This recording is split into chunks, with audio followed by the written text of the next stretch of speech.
So this weekend kicked off ProQuest Singapore, which will be earning LL points for the next several weeks. But this weekend, I was able to get in on the ground floor with my event at Gongaii Games, which I'll be recapping today.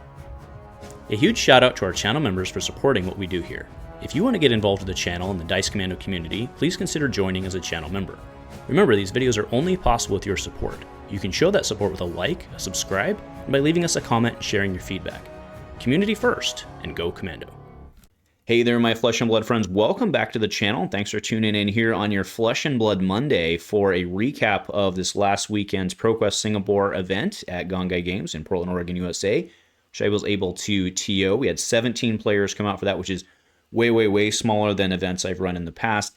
But I think it makes a lot of sense because change is a brewing, right? And this comes out on Monday morning in the US, and by mid to late afternoon, maybe the evening, we expect to see the LL points update, and we expect there to be change for the next several weeks of this season. So I'm always very excited. I try to get as far in front as I usually can, depending on how scheduling works, and I was able to be on opening weekend. And that I do think carried a bit of the penalty as to why we only got 17. First off, it was Easter weekend. This was on Saturday. Easter was Sunday. So that probably had some impact as well. But also, I think a lot of players just didn't really want to come out with a very established, unless you were like an Enigma or Zen player or something that played well into that, trying to go for last run. I think by and large, folks just kind of want to see what happens this weekend and then go from there. So, but either way, while I was disappointed at the number of people who came out, because I wasn't able to offer a very large prize pool just because, once you do the base cost stuff, right, that's how math works. So I was a little disappointed with that. I would have liked to have been in like the mid 20s. However, I had a great time. First off, it is really easy running an event when it's small. So that's a great thing. I Teak, shout out, man. You did a pretty good job judging. So I appreciate that and the help there. And then the folks who came out, like by and large, are really good folks. We'll go into the whole details of the event, but I want to give a couple of shout outs as well. So Alex Frazier won it. Alex is just a good dude. Enjoy all the time. Thor was there. I always love Thor. A lot of great faces from, kind of around the local area. Plus we had the Eugene boys come up, Ancestral Alliance and all that. And I shouldn't even say boys because it was people of all types coming up. So good to see you all. All right. So as I already spoiled, this one was taken out by an Enigma. So those are points, notches on the belt, and certainly not the only ones this weekend. What's funny is Alex had only picked up Alex has been a Guardian player forever.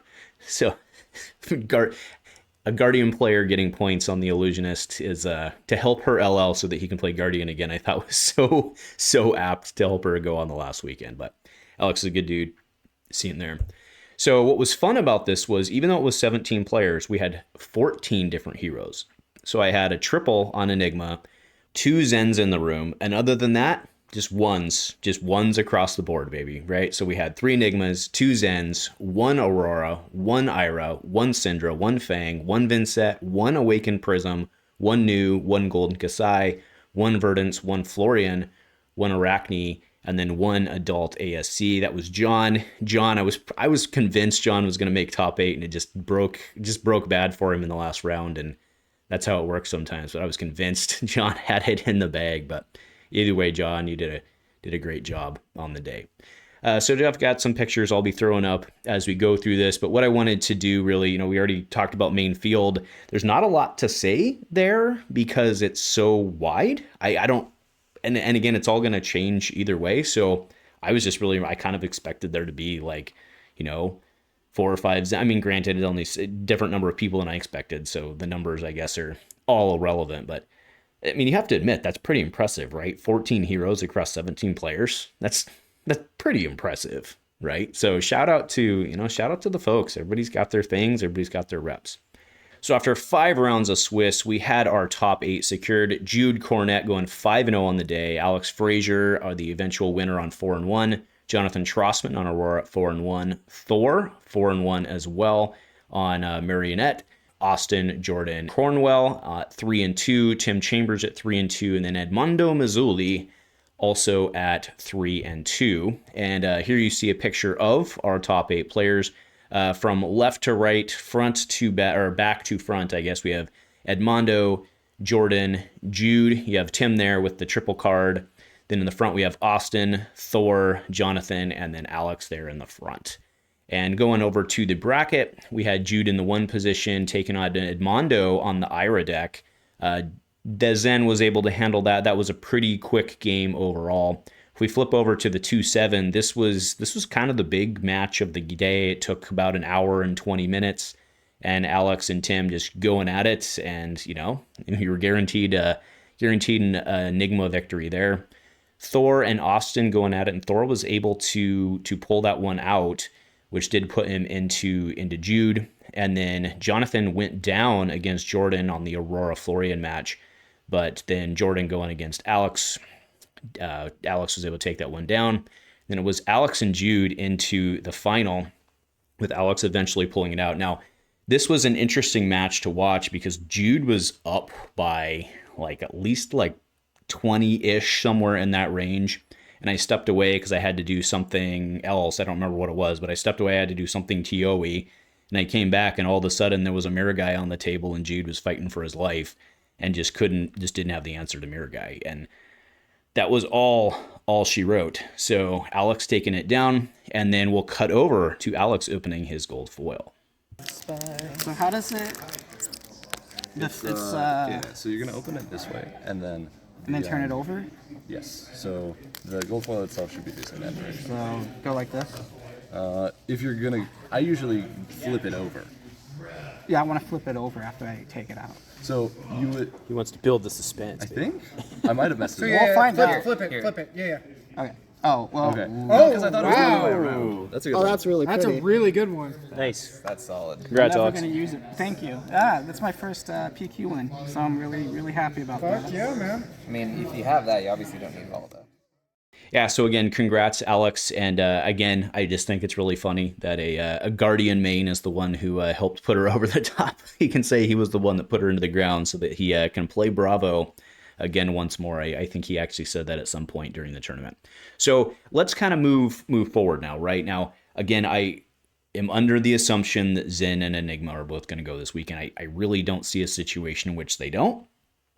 So let's assume that they do. What do we think happens? Aurora's still good. I think Florian looks really good.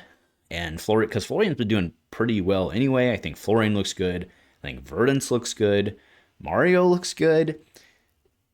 A lot of different places we could go. And then of course, there's Prism. Now we did have a Prism in the room. The Prism was actually looking pretty strong.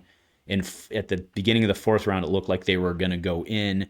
And then I just with the way the breakers worked, it didn't. If we had played 4 rounds, they would have been in. But we played 5, so they were not, and so be it. But I still think Prism looks pretty strong overall, and I don't think that's a secret coming out of what we saw in London either. So we'll see how that evolves, and then if Prism, it's always interesting if Prism becomes a thing. How the meta, right, or I should say Illusionists, although Enigma was a thing. So I guess it's more of like the Herald Prism type thing. So that's always interesting to see how that will turn out. So again, under the assumption that those two LL, what do we think's big next weekend? Let me know. Let me know in the comments. What do you think is going to start coming out next weekend? Obviously, Aurora should continue to do pretty well because she has a pretty high floor. Right? She can still just throw 0-4s. So I think Aurora probably still pretty relevant, but I wouldn't be surprised if we start to see some others pick up, like Florian. That would be if I had a Florian deck if I had enough cards to make a Florian deck and I was going to a PQ next weekend, that would probably be my take or my favorite pick, I would guess. I mean, I would play Aurora because that's the deck I've been jamming with, but like in a vacuum, I'd probably go with Florian next weekend. He's got popper potential. I don't know. We will see. I'm very excited to see how the rest of this plays out and where everybody ends at the end of the season. So anyway, folks, thanks for joining me today. I'm very excited to see how the next 2-3 weeks evolve and where we land. I know, like Aurora's probably the quote unquote favorite, but I don't know that that's going to be, still going to do well, right?